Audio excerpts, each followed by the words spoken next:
Howdy, this is David Groce, Texas Tax and Lawman. Based on my calls the last few weeks, small business owners like you are diligently exploring options for financial relief under the various stimulus bills issued by the government. It feels like a bad game show where we are looking at a choice of doors and trying to decide which one to open.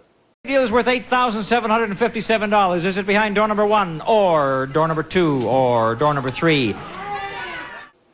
As a disclaimer, let me share that these relief bills are over 900 pages and offer over $4 trillion of relief. Tax gurus, researchers, bankers, and business owners have been poring over the law, first trying to understand what it says, all while the governmental agencies, administrations, and institutions like your local bank and software provider figure out how to get that money to you. Therefore, patience is the name of the game. Take a deep breath and walk through the process with grace as these various folks work to help you. With that said, let's look at the 3 main doors of relief for my clients and fellow small business owners under the CARES Act, which stands for Coronavirus Aid, Relief, and Economic Security Act. The Paycheck Protection Program, the Payroll Tax Credit, and the Economic Injury Disaster Loan. First, the Paycheck Protection Program, or PPP, is the first door most small business owners should go through. It provides a loan of up to 2.5 times the average monthly wages paid by employers.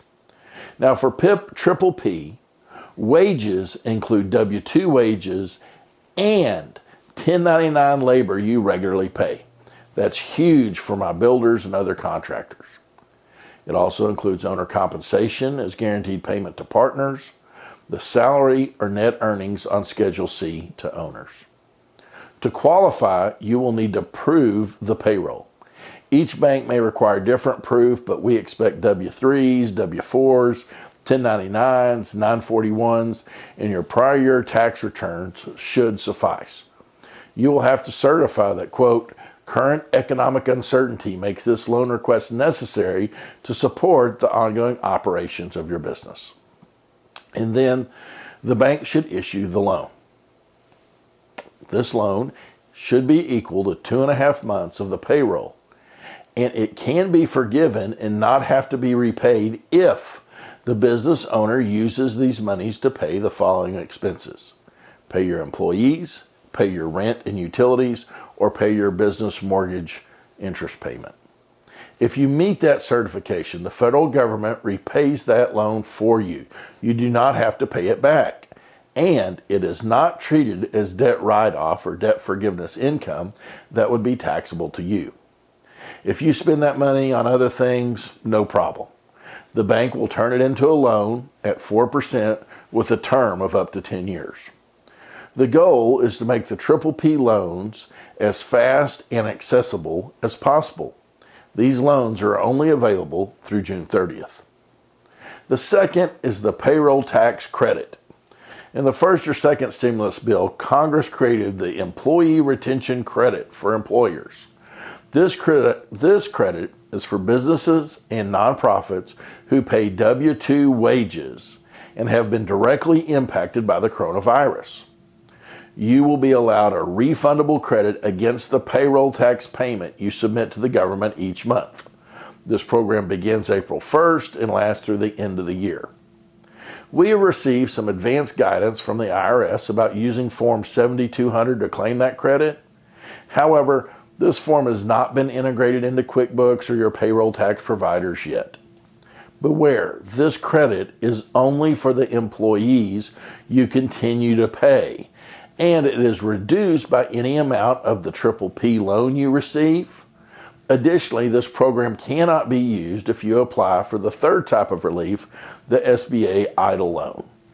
Therefore, it seems clear to us that small business owners should first apply for the PPP loan and expend it to make it through June 30th. When that program ends, after that, business should then use the payroll tax credit if businesses continue to suffer from the COVID-19 crisis. Third, EIDL loans, or economic injury disaster loans. are more comprehensive financial relief provided by the Small Business Administration. EIDL loans are for businesses with larger loans and bigger problems. These loans require applicants to apply and undergo traditional SBA underwriting. This loan will provide far more cash and liquidity than any other program, but will require repayment over time.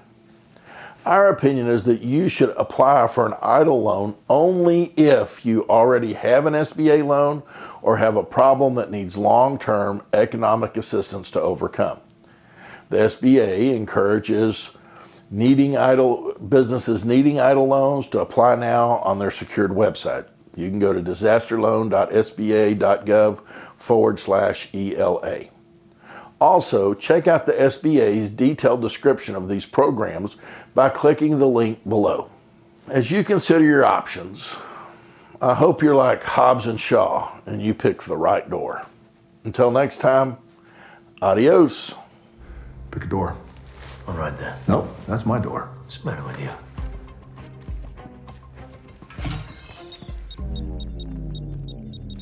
I made a mistake. This is your door. Oh, no. No backsies.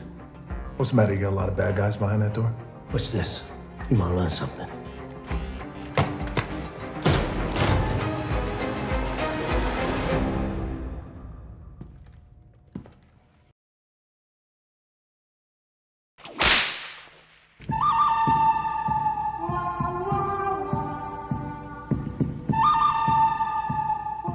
Texas tax and lawman legal disclaimer.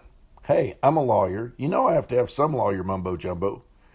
This is a general information video, not client attorney privilege information. The content is information only and is not directed to any specific facts or circumstances and cannot be relied upon as a legal opinion, even though that would be nice and save you a trip to the lawyer.